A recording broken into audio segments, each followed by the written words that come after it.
दोस्तों आज इस वीडियो में हम करने जा रहे हैं क्लास 12 के chapter number 10 colonialism and countryside यानी कि उपनिवेशवाद और देहात सरकारी अभिलेखों का अध्ययन करके तैयार किए गए।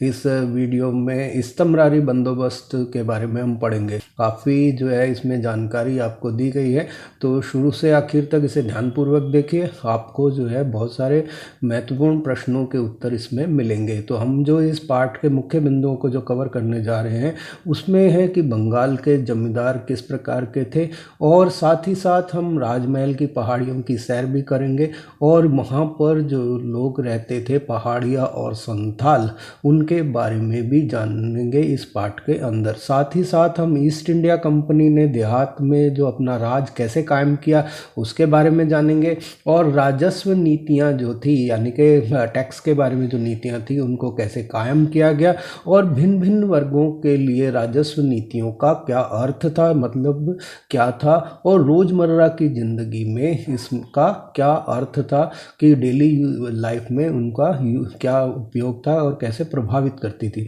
साथ ही साथ अंग्रेज सरकार द्वारा बनाए गए कानूनों का जनसाधारण पर क्या प्रभाव पड़ा, तो कौन जो है इसकी वजह से धनी बन गया और कौन जो है गरीब बन गया। धनी लोगों के जो है या लोगों को किन लोगों को ज़मीन मिली, बढ़िया संपत्तियां मिली, और किन लोगों का सब कुछ जो है लुट गया, बर्बाद हो गया। तो इसके साथ ही साथ हम ये भी देखेंगे कि ये गरीब लोग या किसान लोग किसके पास जो है अपनी ज़रूरतों को पूरा करने के लिए जाते थे और आर्थिक मदद किससे लेते थे, और वो किस प्रकार उनका शोषण किया करते थे। अंग्रेजी कानूनों के प्रति लोग जनता का जो है व्यवहार क्या था, कौन लोग जो है कानून का पालन करते थे, कब कब करते थे, और कब जो है उससे तंग आकर जो है वो उसका विरोध करते थे और बगावत कर दिया करते थे।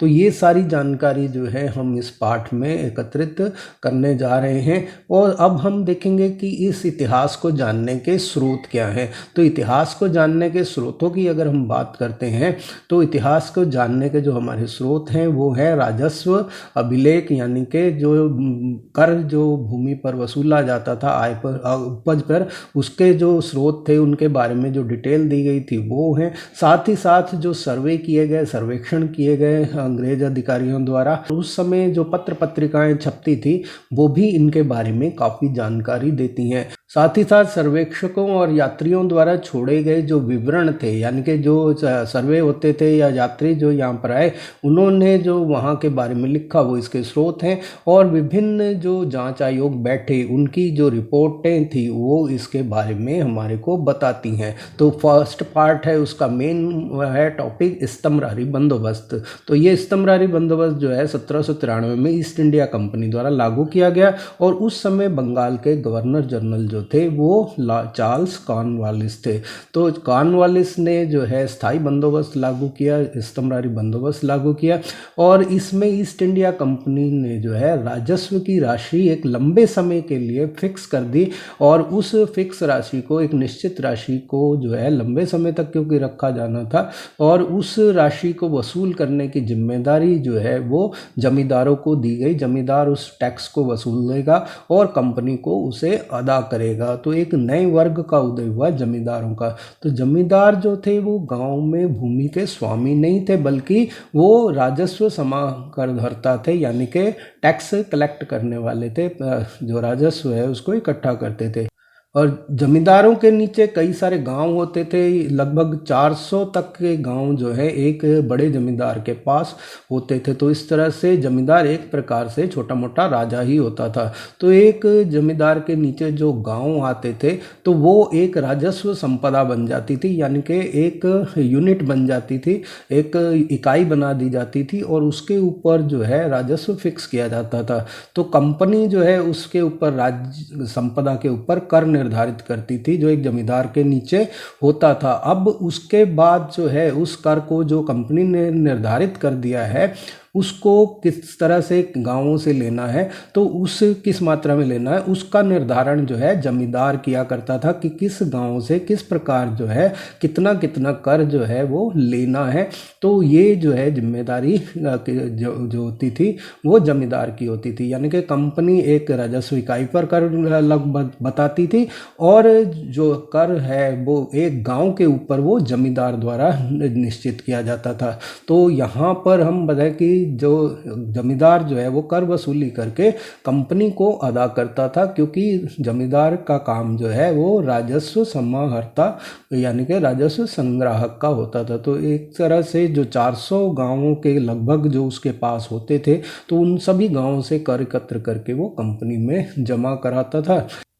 अब वर्धमान की नीलामी की घटना जो है ये काफ़ी इम्पॉर्टेंट है और उस समय काफ़ी चर्चा में है। यहाँ आपको वर्धमान के जमींदार का जो है निवास स्थान दिखाया गया है, जो कि कितना भव्य है आप देख सकते हैं। तो 1797 में वर्धमान के जमींदार की जो अनेक महाल थे, महाल यानी कि भू संपदाएँ थी, वो नीलाम की जा रही थी। और इस नीलामी का कारण ये था कि जमींदार ने जो कर निश्चित राशि देने का कंपनी को वादा किया था वो उसे अदा नहीं कर पा रहा था, और इस वजह से जो है एक सार्वजनिक रूप से पब्लिक ऑक्शन यानी कि नीलामी की गई और उसमें संपदाएं जो थी राजस्व वसूली के लिए उसकी जमींदार के नीचे जो संपदाएं थी उसकी जो प्रॉपर्टी थी उसको नीलाम किया जा रहा था। और ये था कि जो सबसे ऊंची बोली लगाएगा उसे संपदाएं बेच दी जाएंगी। कलेक्टर को बाद में पता चला कि जो 95% जो नीलामी हुई है वो फर्जी है, यानी कि फर्जी लोगों ने जो है वो ज़मीन खरीद ली है। तो नीलामी में जो अनेक खरीदार थे वो क्या थे, वो नौकर थे जमींदार के या फिर उनके एजेंट थे, यानी कि वहाँ पर जो फर्जी खरीदार जो है वो खड़े कर दिए जमींदार ने ताकि वो उसके हक में खरीद सकें। तो इस तरह से जमींदार के पास संपदाएं जो हैं दोबारा से चली गईं, क्योंकि उसी के नौकरों और एजेंटों ने से खरीदा था। ये जानकर कलेक्टर ने जो है उस बोली को, उस नीलामी को रद्द कर दिया। स्तंभरारी बंदोबस्त लागू करने के पीछे कंपनी की क्या सोच थी, तो उसका क्या टारगेट था, तो यहाँ जो है हम देखेंगे कि स्तंभरारी से क्या लाभ की आशा थी जिससे कंपनी ने से लागू किया। तो उस समय जो है बार बार अकाल पड़ रहे थे, खेती की पैदावार घट रही थी। तो 1770 के दशक तक बंगाल की जो ग्रामीण अर्थव्यवस्था थी वो चौपट हो चुकी थी और ऐसे में कुछ नया करने की जो ज़रूरत थी। तो इसी ज़रूरत को पूरा करने के लिए स्तंभरारी बंदोबस्त लागू किया गया। और कंपनी का मानना था कि कृषि में निवेश अगर बढ़ा दिया जाए तो और संपत्ति का अधिकार जो है अगर लोगों को दे दिया जाए तो उससे जो है निवेश बढ़ेगा और उसकी वजह से जो है कंपनी की राजस्व की मांग जो है वो भी अगर लंबे समय तक निर्धारित कर दी जाए, निश्चित कर दी जाए, तो उससे जो है आय, एक निश्चित आय मिलेगी। और साथ ही साथ जो निवेशकर्ता होंगे जो वहाँ पे निवेश करेंगे उनको ये पता होगा कि हमारे से हमारा जो लाभ है उसको कोई छीन नहीं सकता, क्योंकि कंपनी तो एक फिक्स राशि ही लेगी, उसके बाद वो बचा हुआ सारा उनका लाभ है। तो इसीलिए जो है वो निश्चित होकर जो है उसमें निवेश कर पाएंगे और इस तरह से निवेश बढ़ेगा। और साथ ही साथ अधिकारियों को ये भी उम्मीद थी कि इससे जो है छोटे किसानों और धनी भूस्वामियों का एक ऐसा वर्ग पैदा हो जाएगा, एक ऐसी क्लास पैदा होगी जो कृषि में सुधार होने से, क्योंकि पूंजी और उद्यम दोनों उसके पास हैं, तो वो एक नया वर्ग उत्पन्न होगा। और ये नया वर्ग जो है क्योंकि ब्रिटिश शासन की वजह से पोषण और प्रोत्साहन पाया था, तो इसीलिए वो कंपनी के प्रति हमेशा वफादार बना रहेगा। तो इन सब बातों को ध्यान में रखते हुए स्तंभरारी बंदोबस्त लागू किया गया। तो राजस्व में फिर भी चूक क्यों हो जाती थी, क्यों समय पर टैक्स नहीं दे पाते थे, राजस्व नहीं दे पाते थे, इसके बारे में हम देखते हैं। तो इसके बारे में सिर्फ जमींदार ही जिम्मेदार नहीं थे, उसके कई कारण थे। तो पहला कारण ये था कि राजस्व की जो शुरुआती मांग थी, प्रारंभिक मांग थी, वो काफ़ी ऊंची थी, बहुत ज़्यादा हाई रेट रखे गए थे, क्योंकि कंपनी को ये उम्मीद थी कि क्योंकि लंबे समय तक कंपनी टैक्स बढ़ा नहीं पाएगी, इसीलिए उन्होंने पहले से ही टैक्स के रेट ज़्यादा रख दिए। और उन्हें जो है ये था कि कीमतों में अगर वृद्धि होगी और कृषि क्षेत्र में भी विस्तार होगा, कृषि के प्रति लोगों को खेतीबाड़ी में लाभ दिखेगा, तो कृषि क्षेत्र भी बढ़ेगा। तो उस समय कंपनी जो है आगे दावा पेश नहीं कर पाएगी, क्योंकि उन्होंने तो एक फिक्स राशि एक इकाई पे रख दी थी। तो इस तरह से जो कृषि में उत्पादन में जो वृद्धि होगी और उपज की कीमतें बढ़ेंगी तो जमींदार के ऊपर से भी बोझ कम हो जाएगा और वो आसानी से कर दे पाएगा। लेकिन हुआ इसके विपरीत, उपज की कीमतें जो है वो कम थी, जिसकी वजह से रैयत यानी कि किसान जो है वो जमींदार की देनदारियां चुका नहीं पाते थे, और क्योंकि जमींदार को वो समय पर राजस्व नहीं दे पाते थे तो जमींदार भी कंपनी को चुका नहीं पाता था। इस्तमरारी बंदोबस्त में जमींदार की जो सारी जो समय था, शक्ति थी, वो राजस्व इकट्ठा करने में और जमींदारी का प्रबंध करने तक ही सीमित कर दी गई थी। उसके पास कोई बहुत ज़्यादा अधिकार नहीं थे। फसल अच्छी हो या खराब हो, राजस्व का समय पर भुगतान करना बहुत ज़रूरी था। और एक सूर्यास्त विधि जिसके बारे में काफ़ी प्रश्न पूछे जाते हैं, ये कानून था जिसके अनुसार एक निश्चित तारीख को जो है सूर्यास्त होने तक जो है कर का भुगतान करना बहुत ज़रूरी था। अगर नहीं कर पाते थे तो जमींदारी की नीलामी कर दी जाती थी। अब हम देखेंगे कि जमींदारों को नियंत्रित करने के लिए कंपनी ने क्या उपाय किए। तो जमींदारों की शक्ति को कम करने के लिए उन्होंने क्या किया कि जमींदारों के पास जो अपनी छोटी मोटी सैन्य टुकड़ियां होती थी उनको उन्होंने भंग कर दिया ताकि उनकी ताकत को कम किया जा सके और वो जो है कंपनी के विरुद्ध कार्य ना कर पाए। और साथ ही साथ जमींदारों के पास जो है स्थानीय न्याय था और स्थानीय पुलिस व्यवस्था जो थी, जो उन्होंने वहाँ पे कानून और न्याय व्यवस्था कायम करने के लिए बना रखी थी, वो शक्ति भी जमींदारों से छीन ली गई कि वो जो है ग्रामीणों के मुकदमे भी नहीं सुन सकते थे और ना ही उनके साथ जो है पुलिस जो है व्यवस्था थी, जो वहाँ के कानून व्यवस्था के लिए थी, वो भी उनसे छीन ली गई। इससे जनता की नज़र में उनका जो कद था वो कम हो गया। तो ये जमींदारों की जो कचहरियाँ लगती थी वो कचहरियाँ जो समाप्त करके कंपनी ने कलेक्टरों के अधीन कर दिया उन कचहरियों को। इस तरह से कलेक्टरों का जो है रुतबा बढ़ गया और जमींदार का कम हो गया और धीरे धीरे जो है कलेक्टर का कार्यालय ही वैकल्पिक केंद्र बन गया सत्ता का उन गांवों के अंदर, उन क्षेत्रों के अंदर। और जो जमींदार की आय का मुख्य स्रोत था सीमा शुल्क, उसको भी उन्होंने समाप्त कर दिया ताकि अंग्रेज कंपनी अपना व्यापार निर्बाध रूप से कर सके। तो राजस्व का भुगतान, क्योंकि पैसे की कमी हो गई, भुगतान समय पर नहीं होता था, जमींदारी कमज़ोर हो गई, इसीलिए जो है जमींदार समय पर भुगतान नहीं कर पाता था। और साथ ही साथ ये कह दिया गया कि अगर जमींदार समय पर भुगतान नहीं करता तो अधिकारी उसका कार्यभार स्वयं अपने हाथों में ले लें। तो इस तरह से हम देखते हैं कि जमींदार की शक्ति करने के लिए उनकी सैन्य टुकड़ियों को खत्म कर दिया गया, स्थानीय न्याय व्यवस्था और पुलिस व्यवस्था को खत्म कर दिया गया और जमींदार की कचहरियों को कलेक्टर के अधीन कर दिया गया और सीमा शुल्क भी समाप्त कर दिया गया। और साथ ही साथ ये भी आदेश दिया गया कि अगर वो अपना समय पर भुगतान नहीं करते हैं तो उनसे चार्ज जो है जो अधिकारी हैं कलेक्टर कार्यालय के, वो संभाल लें। अब राजस्व इकट्ठा करने की उस समय क्या विधियां थी, इनके बारे में हम देखते हैं। तो जमींदार का एक कारिंदा होता था, एक अधिकारी होता था जिसे अमला कहा जाता था, वो गांव में जाता था और वहां पर आकर राजस्व संग्रहण करता था, यानी कि राजस्व इकट्ठा किया करता था। तो ये जो किसान होते थे, इनकी अगर फसल खराब हो जाती थी या कीमतें नीची रहने की वजह से उसे पूरा मूल्य नहीं पर मिल पाता था तो किसान जो है देनदारियों को नहीं चुका पाते थे। और कई बार ऐसा होता था कि रैयत यानी कि किसान जो है वो जानबूझकर भी भुगतान नहीं करते थे और उसमें भुगतान में देरी कर देते थे। तो उस समय दो वर्ग ऐसे थे, एक तो धनवान रैयत थी जिसे जोतदार कहते थे और एक मंडल यानी कि गांव के मुखिया होते थे। तो ये दो वर्ग जो थे उस समय गांवों में जो शक्तिशाली थे। तो जोतदार और मंडल जो थे वो जमींदार को परेशानी में देखकर बहुत खुश होते थे, क्योंकि जमींदार उन पर अपनी ताकत का इस्तेमाल नहीं कर सकता था और कर भी नहीं पाता था कि जमींदारी कमज़ोर कर दी गई थी। तो जमींदार और के जो बाकीदार थे यानी कि जो बकाया जाता था उन पर मुकदमा तो वो चला देते थे, लेकिन वो न्याय प्रक्रिया इतनी लंबी होती थी, इतने लंबे समय तक मुकदमा चलता था कि फैसला ही समय पर नहीं हो पाता था। तो 1798 ईस्वी में अकेले वर्धमान जिले में ही राजस्व के बकाया के 30,000 मुकदमे लंबित पड़े थे। इसी से आप अंदाजा लगा सकते हैं कि उस समय में जब 30,000 मुकदमे पेंडिंग पड़े थे तो न्याय प्रक्रिया कितनी लंबी रहती होगी, जिसके वजह से समय पर मुकदमों का फैसला नहीं हो पाता था। तो जमींदार जो है बकाया वसूल वसूल नहीं कर पाते थे। अब जोतदार वर्ग किस तरह से उनका उदय हुआ और कैसे वो शक्तिशाली हो गया, उसके बारे में हम देखते हैं। तो 18वीं शताब्दी के अंत में अनेक जमींदारियां जो थी वो संकट में आ गई थी। ऐसा जो है वहाँ पर हो गया था कि जमींदारियां जो थी वो संकट में आ गई थी। और दूसरी ओर जो धनी किसानों का समूह था, जिसे जोतदार कहते हैं, उन्होंने अपनी स्थिति को काफ़ी मजबूत कर लिया था। उनके पास कभी कभी कई हजार एकड़ जमीन का रकबा होता था और स्थानीय व्यापार और साहूकारी का कारोबार पर भी उनका नियंत्रण था। यानी कि स्थानीय जो लोकल बिजनेस होता था और साहूकारी यानी कि ब्याज पर पैसे लेने देने का जो कारोबार था वो भी उन्हीं के नियंत्रण में था। इस तरह से जोतदार वर्ग जो है वो उसके ऊपर पूरी तरह से ग्रामीण जनता जो थी वो निर्भर करती थी और जोतदार जो थे वो काफ़ी मजबूत स्थिति में आ गए थे।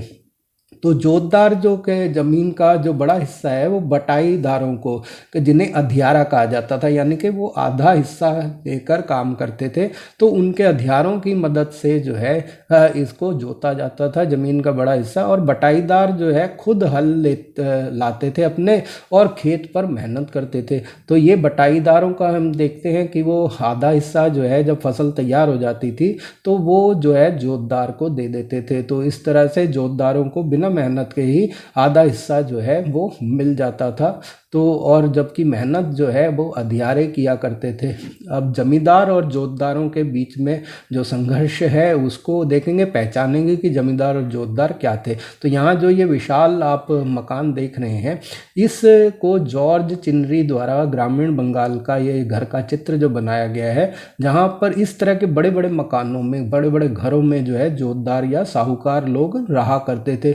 तो उससे आप अंदाज़ा लगा सकते हैं कि वो कितने धनी और शक्तिशाली रहे होंगे जिनके पास इतने भव्य मकान थे। तो ये यहाँ जमींदार और जोतदार वर्ग के अंदर जो है अंतर देखते हैं, जो कि परीक्षाओं में भी पूछे जाते हैं। तो एक तरह के जमींदार जो है वो शहरों में रहते थे, जबकि जोतदार जो होते थे वो गाँवों में ही रहते थे। तो इस तरह से हम देखते हैं कि जमींदार का जो है वो नियंत्रण ग्रामीणों पर अप्रत्यक्ष होता था, क्योंकि वो जोतदार के माध्यम से ही जुड़ा हुआ होता था।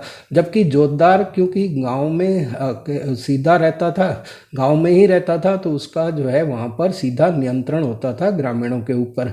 तो गांव की जो जमा होती थी, यानी कि जो लगान होता था, उसको बढ़ाने के लिए जमींदार कोशिश करते थे कि लगान बढ़ाया जाए ताकि ज़्यादा राजस्व वसूला जाए, जबकि जोतदार जो है इसका विरोध करते थे। तो बढ़े हुए लगान का विरोध करते थे, इसलिए ग्रामीण जनता जो थी वो भी जोतदारों का साथ देती थी, जिसकी वजह से जोतदारों के पक्ष में ज़्यादा लोग हो जाते थे और वो शक्तिशाली हो जाते थे। तो इस तरह से हम देखते हैं कि जमींदार और जोतदार के अंदर जो संघर्ष है जो है वो काफ़ी हो गया था।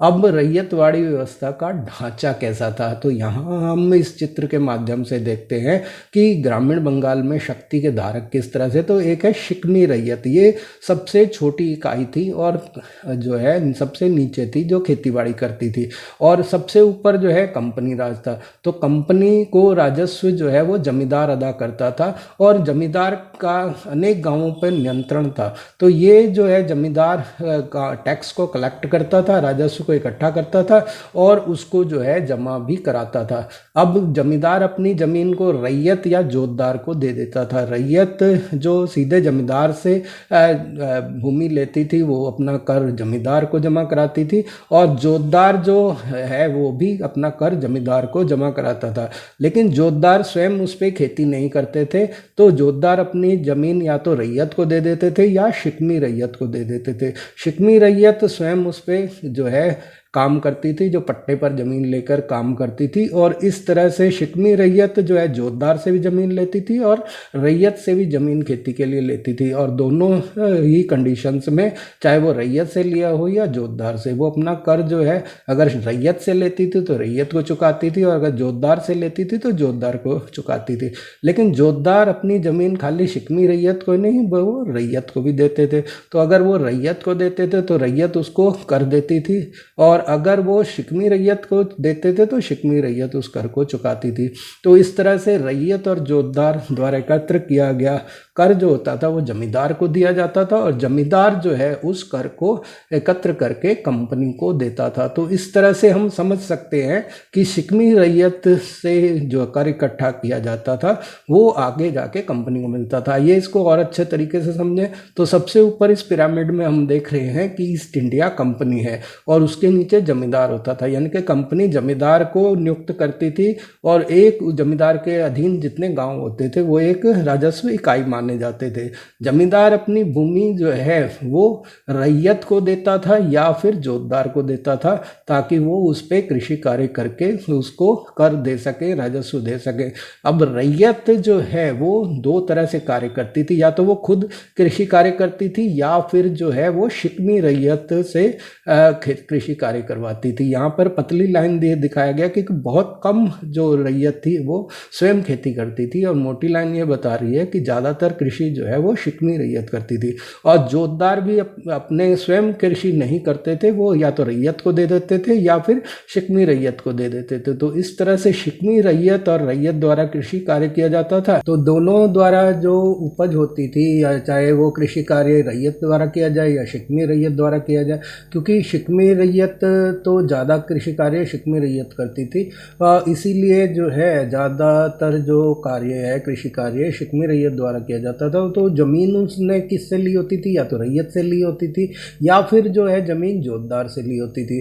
अगर उसने ज़मीन जो है रैयत से ली होती थी तो वो कर रैयत को चुकाती थी, और अगर जोतदार से ली होती थी तो जोतदार को चुकाती थी।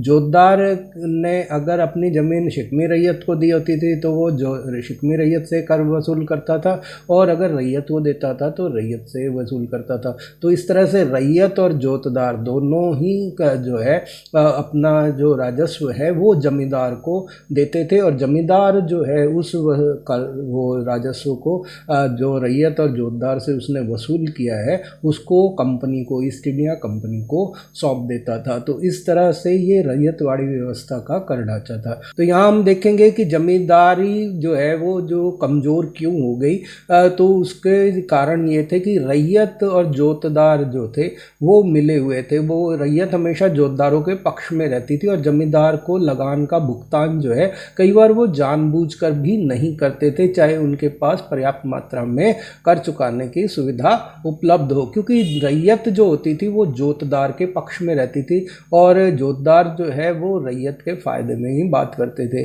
तो इस तरह से जो राजस्व का भुगतान नहीं हो पाता था तो उसकी वजह से जमींदारी की नीलामी कर दी जाती थी। तो जो नीलामी होती थी उसमें जो महलों की नीलामी होती थी, यानी कि संपत्तियों की नीलामी होती थी, उसे जोतदार ही जो राजस्व वो नहीं चुकाते थे उसी पैसों से वो क्या होता था कि उन संपत्तियों को खरीद लेते थे, जिससे वो बहुत शक्तिशाली हो गए थे। और उस समय उत्तरी बंगाल में जोतदार जो थे वो काफ़ी प्रभावशाली हो गए थे। तो ऐसा नहीं है कि अन्य स्थानों पर जो है वो जमींदारी मजबूत थी। जो अन्य स्थानों पर क्या था कि धनी किसान और गाँव के मुखिया जो थे वो प्रभावशाली हो गए थे, और कुछ जगहों पर इन को जो है हवलदार कहा जाता था, धनी किसानों और गांव के मुखिया को, और अन्य स्थानों पर कई जगह जो है इनको गांटीदार या मंडल कहते थे। तो इस तरह से हम देखते हैं कि उत्तरी बंगाल में जहाँ जोतदार अधिक प्रभावशाली थे, वहीं पर जो बंगाल के अन्य भागों में हवलदार, गांटीदार या मंडल प्रभावशाली हो गए थे। तो इस प्रकार से संपूर्ण जो बंगाल है उसके अंदर ये जमींदारी प्रथा जो थी वो कमज़ोर हो गई थी।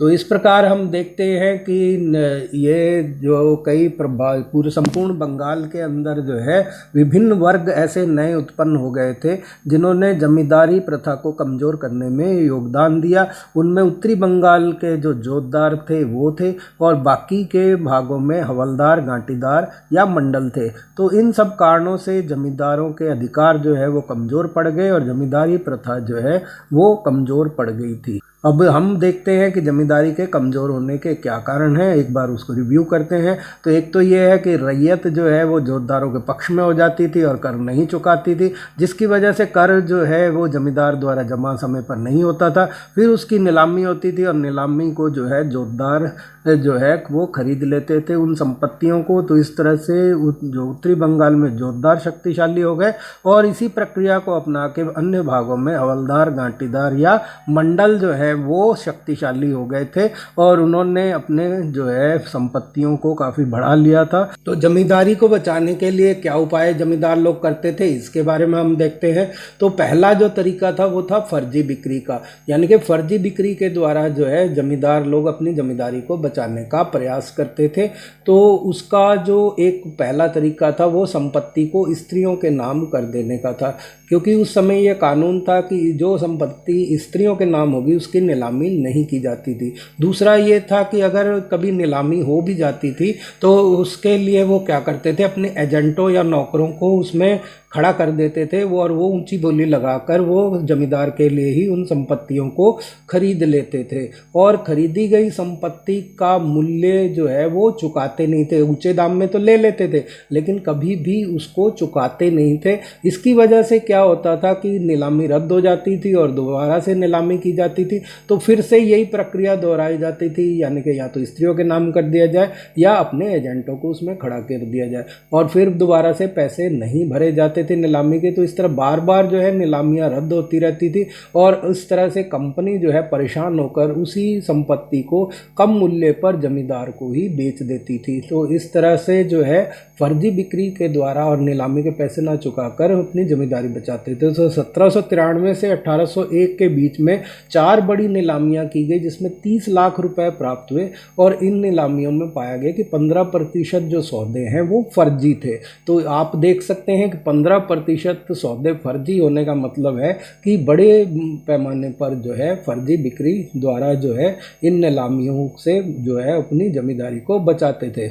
और दूसरा जो तरीका था, अगर नीलामी कामयाब हो भी गई तो क्या होता था, क्योंकि बाहरी लोग जो है उस ज़मीन को खरीद लेते थे लेकिन जमींदार जो पुराना होता था वहाँ पर उसको कब्जा नहीं लेने देता था और रैयत भी उसको कब्जा नहीं देती थी। तो बाहरी व्यक्ति को ज़मीन पर कब्जा लेना मुश्किल हो जाता था और पुराने जमींदार के जो लठियाल होते थे, जो लठधारी लोग होते थे, वो जो जोर ज़बरदस्ती करके मारपीट करके उस खरीदार के व्यक्तियों को भगा देते थे और रैयत जो होती थी वो भी नए खरीदार के लोगों को अपने खेतों में घुसने नहीं देती थी और रैयत जो है वो पुराने जमींदार को ही अपना अन्नदाता मानती थी और खुद को उसकी प्रजा मानती थी। तो एक तरह का भावनात्मक लगाव उनके साथ था। तो जमींदार की बिक्री से उनका जो है तादम्यता और गौरव को ठेस पहुंचती थी। उन्हें लगता था कि हमारे जमींदार की नहीं बल्कि उनकी जो है निजी चीज़ को छीना जा रहा है। तो इस तरह से इन सभी कारणों को ध्यान में रख के हम ये देखते हैं कि जमींदार को आसानी से उस जगह से विस्थापित नहीं किया जाता था। और एक था कि मंदी की समाप्ति की वजह से भी जमींदारी बचाना आसान हो गया। तो 19वीं शताब्दी के आरंभ में कीमतों में जो मंदी थी वो ख़त्म हो गई और 1800 सन आते आते ये जो थी संपत्तियां समाप्त हो गई। तो जिन जमींदारों ने 1790 के दशक के जो तकलीफ़ों को झेल लिया था तो उन्होंने जो है अपनी सत्ता को 1800 के बाद जब मंदी खत्म हो गई उसको सुदृढ़ कर लिया और राजस्व में भुगतान संबंधी नियम भी कंपनी ने थोड़े लचीले कर दिए थे, ढीले कर दिए थे, जिसके कारण जमींदार को अपनी सत्ता को और मजबूती करने में मदद मिली। लेकिन 1930 में घोर मंदी दोबारा से आ गई और उसकी वजह से जमींदारी जो है तबाह हो गई और जोतदार जो है वो फिर से मजबूत हो गए। तो इस तरह से हम देखते हैं कि जमींदारी को बचाने के लिए जो उपाय किए गए वो काफ़ी नहीं थे। अब हम 5वीं रिपोर्ट के बारे में पढ़ते हैं। ये 5वीं रिपोर्ट काफ़ी इंपॉर्टेंट है, एग्ज़ाम में आती रहती है, इसके बारे में जानना बहुत ज़रूरी है। तो ये जो है सन 1813 में ब्रिटिश संसद में पेश की गई थी और इसका जो विषय था वो था कि ईस्ट इंडिया कंपनी कंपनी के प्रशासन और क्रियाकलापों को लेकर ये तैयार की गई थी। और ये कितने पृष्ठों में थी इसके बारे में जानते हैं। तो ये रिपोर्ट जो है 1002 पृष्ठों में तैयार की गई थी। अब हम इस रिपोर्ट की मुख्य बातों के बारे में जानते हैं। तो इसमें लगभग 800 पृष्ठ ऐसे थे जिनमें जो है जो जानकारियां दी गई थी 1002 पृष्ठों की रिपोर्ट में। जो 800 पृष्ठों में जो मेन बातें थी वो ये थी कि उनमें जमींदारों और रैयत की अर्जियां थी जो जमींदारों ने और रैयत ने लगाई थी, और साथ ही साथ जो है भिन्न भिन्न जिलों के कलेक्टरों की रिपोर्ट थी, और राजस्व विवरणों से संबंधित सांख्यिकीय तालिकाएं यानी कि स्टैटिकल टेबल्स थे, और साथ ही साथ जो अधिकारियों द्वारा बंगाल और मद्रास के राजस्व तथा न्यायिक प्रशासन पर लिखित जो टिप्पणियां थी वो इसमें शामिल की गई थी 800 पृष्ठों के अंदर। तो ये जो है इसकी 5वीं रिपोर्ट की मुख्य बातें हमने मेन यहाँ पर आपको बताई हैं। तो बाकी जो है अब इसको पेश किस वजह से किया गया उसके बारे में जानते हैं। तो 1760 के दशक में ईस्ट इंडिया कंपनी ने बंगाल में अपने को स्थापित किया था, यानी कि प्लासी की लड़ाई जो 1757 में उसमें जीती थी, तो उसके बाद 1760 के दशक में उसने अपने आप को वहाँ मजबूती से स्थापित किया। तभी से जो है इंग्लैंड में उसके कार्यकलापों पर बारीकी से जो है नज़र रखी जाने लग गई थी, ध्यान रखा जाने लग गया था कि ईस्ट इंडिया कंपनी बंगाल का प्रशासन किस प्रकार से चला रही है। तो ब्रिटेन में कई व्यापारियों के समूह ऐसे थे, कई ग्रुप ऐसे थे जो भारत और चीन के साथ व्यापार में हिस्सा लेना चाहते थे, और वो चाहते थे कि जो शाही फरमान जो है ईस्ट इंडिया कंपनी को दिया गया है भारत से व्यापार करने का, वो कंपनी का जो भारत से व्यापार का एकाधिकार देता है उसे समाप्त कर दिया जाए। तो इसके लिए जो है वो वहाँ पे जो है कार्रवाई कर रहे थे और दुष्प्रचार कर रहे थे। तो ब्रिटेन के उद्योगपति जो चाहते थे कि ब्रिटिश जो विनिर्माता है यानी कि मैन्युफैक्चरर्स थे उनको भारत में बाजार खोला जाए, यानी कि वो अपने उत्पाद जो है ब्रिटेन के उद्योगपति भारत में बेच सके, तो उसको खुलवाने के लिए वो उत्सुक थे। इसके अलावा और भी बहुत सारे कारण थे, और कई जो राजनीतिक समूह थे, कई पार्टियां थी, वो राजनीतिक समूह थे, वो बंगाल विजय का लाभ जो है वो ब्रिटेन को मिलना चाहिए ऐसा प्रचार कर रहे थे, क्योंकि वो कह रहे थे कि जो बंगाल विजय कंपनी ने प्राप्त किया उसका लाभ सिर्फ कंपनी को नहीं मिलना चाहिए, और इसके लिए जो है कंपनी के कुशासन और व्यवस्थित प्रशासन के विषय में बहस किया करते थे। कंपनी के अधिकारियों के लोभ लालच और भ्रष्टाचार की घटनाएं जो हैं समय समय पर ब्रिटेन के समाचार पत्रों में छपती रहती थी, जिससे जनता में भी काफ़ी आक्रोश आ रहा था। तो कंपनी को निर्देश दिया गया था कि वो कामकाज की रिपोर्टों को नियमित रूप से जो है भेजा करें ताकि उनकी जांच की जा सके। तो इसके लिए जो है कंपनी के कामकाज की जांच के लिए कई सारी समितियां जो है नियुक्त की गई थी। तो 5वीं रिपोर्ट इस वजह से पेश की गई। अब इसकी क्या उपयोगिता है 5वीं रिपोर्ट की वो हम देखते हैं। तो यहाँ पर ये बुक जो दिखाई गई है early revenue history of Bengal, तो ये जो पुस्तक है जो भारत में ईस्ट इंडिया कंपनी द्वारा जो प्रशासनिक व्यवस्थाएं थी उनके ऊपर जो 5वीं रिपोर्ट है उस पर बनाई गई है। तो इसके कारण क्या थे, तो 5वीं रिपोर्ट एक प्रवर कमेटी द्वारा तैयार की गई थी, और रिपोर्ट जो है ईस्ट इंडिया कंपनी के भारत में कुशासन की वजह से गंभीर वाद विवाद का कारण बनी थी। 18वीं शताब्दी में बंगाल के बारे में जानने का 1.5 शताब्दी तक ये आधार बनी रही, यानी कि जब भी भारत के अंदर बंगाल के इतिहास को जानने की कोशिश की जाती थी तो इतिहासकार इसका 150 वर्षों तक इसका उपयोग करते थे। तो शोधकर्ताओं ने ये पाया कि जो जमींदारों के अभिलेख वगैरह हैं या जिलों के स्थानीय अभिलेख हैं उनको जांच करने पर उन्होंने पाया कि कंपनी के कुशासन के बारे में जो रिपोर्टें थी वो बढ़ा चढ़ा कर पेश की गई थी, और उनको जो है जानबूझ के उनके खिलाफ जो है ज़्यादा दुष्प्रचार किया गया था। तो आधुनिक शोधों से ये पता चलता है कि रिपोर्ट में जो तर्क दिए गए थे या साक्ष्य यानी कि प्रूफ दिए गए थे उनको पूरी तरह से स्वीकार नहीं किया जा सकता, क्योंकि वो जो है मैलाफाइड थे यानी कि अतिरंजित थे। तो इस जमींदारी के पतन और जमींदारी को बचाने के लिए जो भी तरीके या हथकंडे जो जमींदार अपना बनाते थे, उनके बारे में भी जो लिखा गया है वो अतिरंजित है, यानी कि बढ़ा चढ़ाकर लिखा गया है और कुछ ज़रूरत से ज़्यादा ही उसको जो है बढ़ाकर पेश किया गया है। इस वीडियो में इतना ही। आपने इस वीडियो को इतने समय तक देखा, इसके लिए जो अपना समय दिया उसके लिए आपका बहुत बहुत धन्यवाद। अगर आप मेरे चैनल पे नए हैं और अभी तक आपने इसको सब्सक्राइब नहीं किया है तो इसे सब्सक्राइब कर लें, और अगर वीडियो पसंद आए तो लाइक करें, शेयर करें और ज़्यादा से ज़्यादा लोगों तक पहुंचाने का प्रयास करें। धन्यवाद।